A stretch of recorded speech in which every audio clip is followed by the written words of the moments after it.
Hello everyone, welcome back to दरोगा mains practice set. तो चलिए शुरू करते हैं आज के सेट। पहला क्वेश्चन है कि जस्ते से लेपित लोहा कहलाता है।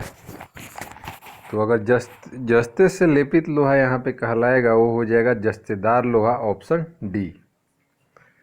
नेक्स्ट है कि प्रक्षालन घास स्थली में कौन सा खेल खेला जाता है। तो प्रक्षालन घास स्थली में अगर बात करें तो आपको गोल्फ खेला जाएगा, ऑप्शन डी।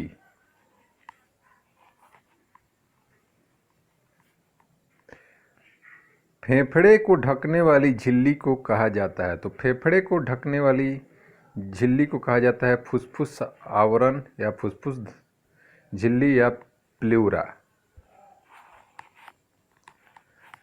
अगला है कि न्यू ऑरलियंस को विनिष्ट करने वाले तूफान कौन सा नाम दिया गया है। तो न्यू ऑरलियंस को विनाश करने वाले तूफान का नाम दिया गया है कटरीना, ऑप्शन बी। किन किन देशों से G4 समूह बना है। तो G4 समूह बना है भारत, जापान, जर्मनी, ब्राजील, यानी कि ऑप्शन थर्ड जो है आपका सही है। उस संघराज्य क्षेत्र का नाम बताइए जहां निर्वाचित विधानसभा और मंत्री परिषद है। तो अगर दिल्ली नहीं है तो पांडिचेरी यहाँ से आपका क्या हो जाएगा, सही हो जाएगा। अगला क्वेश्चन है कि भारत छोड़ो संकल्प 1942 ईस्वी में कांग्रेस द्वारा डैश में हुआ अधिवेशन में पारित हुआ। तो यह अधिवेशन आपको मुंबई में हुआ था, ऑप्शन डी। भारत में सिक्का कहाँ बनाया जाता है। तो सिक्का आपको कोलकाता, दिल्ली, नोएडा साइड, फिर से मुंबई। तो यहाँ पे जो ऑप्शन है आपका कौन सा सही हो जाएगा, वो हो जाएगा मुंबई, ऑप्शन थर्ड। मुद्रास्फीति में सबसे अधिक फायदा होता है। तो मुद्रास्फीति में सबसे अधिक फायदा जो होता है ऋणी को होता है, यानी कि ऑप्शन ए। चंद्रमा पर वायुमंडल नहीं पाए जाने का कारण क्या है। तो चंद्रमा पर वायुमंडल नहीं पाए जाने का कारण गुरुत्वाकर्षण बल की अधिक क्षीणता है, वहाँ पे कमी, ऑप्शन ए। अगला क्वेश्चन है कि हेपेटाइटिस है। तो हेपेटाइटिस जो है वो क्या हो जाएगा आपको, ऑप्शन सी हो जाएगा, जिगर का रोग। अगला क्वेश्चन है कि कौन सा घटक है जो वायुमंडलीय परिवर्तन में भूमिका निभाता है। तो वायुमंडलीय परिवर्तन में जो भूमिका निभाएगा वो हो जाएगा जल वाष्प और धूलकण, यानी कि ऑप्शन बी। अगला क्वेश्चन है कि दक्षिण पश्चिम मानसून का समय क्या है। तो दक्षिण पश्चिम मानसून का जो समय है वो होता है आपका जून से सितंबर, यानी कि मध्य जून से सितंबर, ऑप्शन डी आपका सही है। विद्युत बैटरी का आविष्कार। तो विद्युत बैटरी का आविष्कारक जो है अलेसांड्रो वोल्टा है, ऑप्शन ए सही है, वोल्टा। मुगल काल के दौरान एक विदेशी यात्री भारत आया था तथा उसने एक विशेषज्ञ के रूप में तख्ते ताउस मयूर सिंहासन का वर्णन किया, उसका नाम था, तो वो था आपका वप्तिस्ता ट्रैवरेनियर, जो ऑप्शन सी है वही करेक्ट है। ये करीब 5-6 बार शाहजहां और जहांगीर के समय में आया था। आर्य भारत कब आए थे। तो आर्य जो भारत आए थे वो आपको 1500 से 1000 ईसा पूर्व, ऑप्शन डी सही है। तंबाकू निषेध दिवस। तो तंबाकू निषेध दिवस मनाया जाता है 31 मई को, ऑप्शन सी आपका सही है। मनुष्य को रोटी चबाने पर मीठा क्यों लगता है। कार्बोहाइड्रेट शक्कर में परिवर्तित होता है, वसा शक्कर में बदल जाता है, प्रोटीन शक्कर में बदल। तो देखिए मनुष्य जब रोटी चबाता है तो कार्बोहाइड्रेट शक्कर में परिवर्तित हो जाता है, यानी कि ऑप्शन ए सही है। नेक्स्ट है कंप्यूटर में निम्नलिखित में से कौन सा साधन शीघ्रतम आगत इनपुट निर्गत आउटपुट भंडारण करने वाले हैं। ऑप्शंस जो हैं यहाँ पे उसमें हो जाएगा आपका correct answer magnetic floppy disk, option C. साम्यवाद महत्व देता है। तो साम्यवाद किसकी महत्व देता है। तो साम्यवाद जो महत्व देता है होता है आर्थिक समता की। अगला क्वेश्चन है कि मछुआरे को तालाब के किनारे मछली को भाले से मारने की कोशिश में उसे क्या करना चाहिए? तो उसे मछली के नीचे ध्यान लगाना चाहिए, यानी कि ऑप्शन ए जो है आपका बिल्कुल सही है।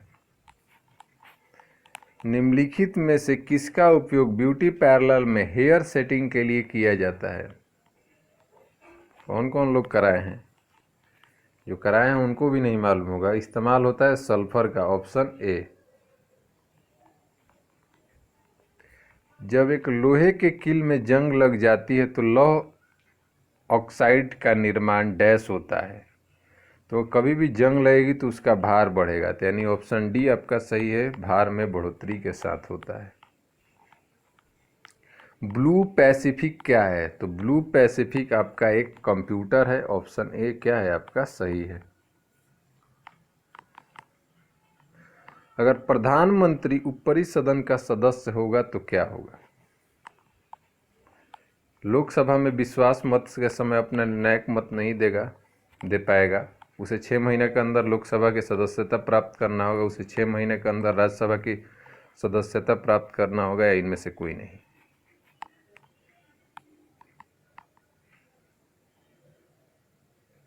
तो करेक्ट आंसर जो होगा वो हो जाएगा, उसे 6 महीने के अंदर लोकसभा की सदस्यता प्राप्त करना होगा, ऑप्शन बी यहाँ से।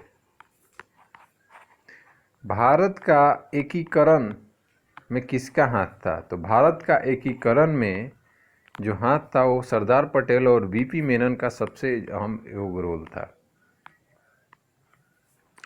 निम्नलिखित युग्मों में से कौन एक सही सुमेलित नहीं है? भारत के प्रथम टेक्निकलर फिल्म झांसी की रानी सही है। भारत के प्रथम 3D फिल्म माय डियर कुट्टी चाटन, ये भी सही है। भारत का प्रथम बीमाकृत फिल्म ताल, ये भी सही है। भारत रत्न प्राप्त करने वाली भारत की प्रथम अभिनेत्री मीना कुमार, एक गलत है, ऑप्शन डी।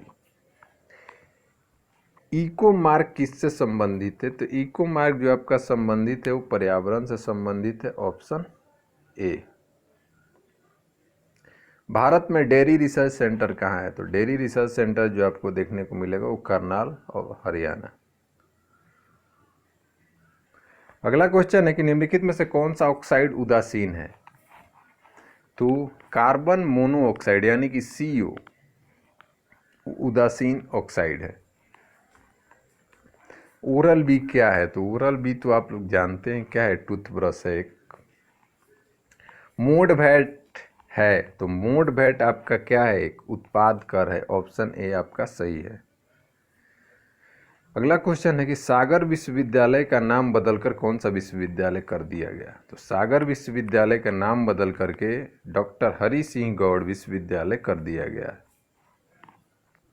सेब का कौन सा भाग खाने योग्य है? तो सेब का जो भाग होता है खाने योग्य होता है मांसल पुष्पासन, यानी कि ऑप्शन सी।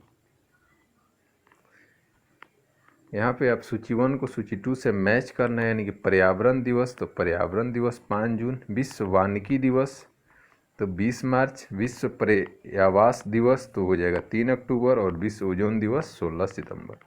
यानी 1 का 2 बी का 1, 1 का 2 बी का 1, 2 ऑप्शन है। सी का 4, सी का 4 भी 2 में है। अब बचा डी विश्व ओजोन दिवस, तो डी का 3, तो डी का 3 एक ही में है, ऑप्शन डी। विश्व बैंक ऋण देता है, तो विश्व बैंक जो ऋण देता है वो दीर्घकालीन और अल्पकालीन दोनों देता है, यानी कि ऑप्शन सी सही है, ए और बी दोनों।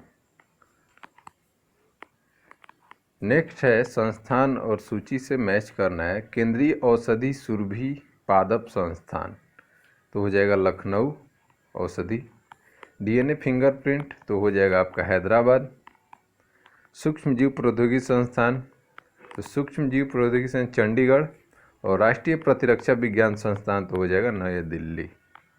इसका ऑप्शन कहीं मिस हो गया है, तो आप मैच कर लीजिएगा। ए का हो जाएगा आपका 4, बी का 2, सी का 1 और डी का 3। नेक्स्ट क्वेश्चन है कि निम्नलिखित में से कौन सा तरल पदार्थ एक हाफ इंच मोटे स्टील के टुकड़े को सबसे अधिक शीघ्रता से ठंडा करेगा? ऑप्शन है मोटर का तेल, 25% नमक तथा पानी का घोल, 5% नमक तथा पानी का घोल, या शुद्ध पानी। तो शुद्ध पानी ही आपका क्या हो जाएगा, करेक्ट आंसर होगा। वही सबसे जल्दी से उसको क्या करेगा, ठंडा करेगा। ईंधन को हवा की अनुपस्थिति में गर्म करने को विघटनकारी श्रावण की क्रिया कहा जाता है, क्योंकि यह उन्हें अवयवों में विखंडित कर देता है। लकड़ी पर यह क्रिया करने पर क्या मिलेगा, आपको बताना है। तो अगर लकड़ी पर यह क्रिया कीजिएगा तो आपको चारकोल प्राप्त होगा, ऑप्शन ए। निम्नलिखित में से किसे हर्ट्ज में मापा जाता है? तो आवृत्ति का जो ऐसा यूनिट होता है वो हर्ट्ज होता है, यानी कि आवृत्ति मापा जाएगा आपको हर्ट्ज में। बिजली का बल्ब फर्श पर गिरने पर टूट जाता है, परंतु गलीच पर गिरने पर नहीं टूटता, क्योंकि गलीच पर बल्ब के आवेग में परिवर्तन अधिक होता है। जी हाँ, ये सही है ऑप्शन, आगे देखने की जरूरत नहीं है। अगला क्वेश्चन है, 5 किलोग्राम के द्रव्यमान को टेबल पर खींचने पर एक कमानीदार तराजू में 20 न्यूटन का पठन आता है। इस द्रव्यमान द्वारा कमानीदार तराजू पर लगाए जाने वाले बल का परिमाण कितना होगा? ऑप्शन है 49, 25। आपसे पूछा गया है क्या, द्रव्यमान कमानीदार तराजू पर लगाया, बल ही पूछा गया है, तो बल तो आपका सेम हो जाएगा, वही बल हो जाएगा, यानी कि 20 न्यूटन ही रहेगा। ऑप्शन है, देखिएगा थोड़ा सा कंफ्यूज करने वाला क्वेश्चन दिया है। एक सूक्ष्म तरंग ओवन में निम्नलिखित में से कौन सी उत्सर्जन का स्रोत है? तो अगर सूक्ष्म तरंग ओवन की बात करें तो उसमें उत्सर्जन जो होता है वो होता है मैग्नेट्रॉन के द्वारा, ऑप्शन 2। अगला क्वेश्चन है कि यदि किसी गतिशील वस्तु पर लगने वाले सभी बलों का योग शून्य हो जाए तो वह वस्तु धीमी होती हुई विराम अवस्था में चली जाएगी, यानी कि ऑप्शन ए सही है।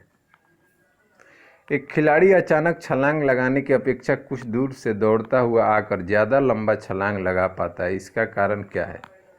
तो जान लीजिए कि जिस अवस्था में रहेगा वही जड़त्व होता है, तो गतिमान में है तो गतिमान अवस्था में जड़ता है, यानी ऑप्शन 2। एक शिकारी दूर किसी वृक्ष पर बैठे एक बंदर पर निशाना साधता है। जैसे ही गोली बंदूक से छूटती है वैसे ही बंदर डाल पर से सीधा ऊर्ध्व दिशा में नीचे की ओर गिर जाता है। बंदूक की गोली बंदर को लगेगी, बंदर को नहीं लगेगी, बंदर के सिर के ऊपर से निकल जाएगी, उपरोक्त में से कोई भी नहीं होगा। तो देखिए बंदर को तो नहीं लगेगी। अब हो गया कि 2 और 3 में से क्या होगा, बंदर के सिर के ऊपर से निकल जाएगी। तो सिर के ऊपर से भी जा सकती है या सिर के ऊपर से नहीं भी जा सकती, लेकिन बंदर को नहीं लगेगी, एक करेक्ट है ऑप्शन 2। थर्ड भी हो सकता है, लेकिन आपका इस तरह से ऑप्शन है तो बंदर को नहीं लगेगी, केवल आंसर होगा। एक कटोरे में जल पे के ऊपर लोहे की एक पतली पिन को तैराया जा सकता है। यह परिघटना किस कारण से? तो यह परिघटना जो होता है जल के पृष्ठ तनाव के कारण होता है, सरफेस टेंशन, ऑप्शन ए। एक मीनार से मुक्त रूप से गिरती हुई वस्तु का, तो मुक्त रूप से जब गिरेगा तो उसका क्या होगा, गति बराबर होगा। पूर्णतः भरी हुई बोतल के पानी के जम जाने पर बोतल टूट जाती है, क्योंकि तो जब भी पानी जमेगा तो बोतल सिकुड़ता है, यानी कि बर्फ़ क्या होता है, पानी जो होता है वो 4 डिग्री से नीचे से उसका क्या होता है, वो थोड़ा सा उसका घनत्व बढ़ता है, और धातुएं जो होती हैं वो सिकुड़ना शुरू होती हैं जब वो क्या होता है, कंडेंस होता है। तो पानी के जमने पर बोतल सिकुड़ेगा और वो बर्फ़ जो है वो क्या होता है, फैलेगा, इसीलिए फट जाता है। तो आज का सेट आपका यहीं पर समाप्त होता है। इसमें साइंस के अच्छे अच्छे क्वेश्चंस थे। किसी तरह का और प्रॉब्लम हो तो कमेंट में ज़रूर कमेंट करें। मिलते हैं नेक्स्ट सेट में, तब तक के लिए बाय।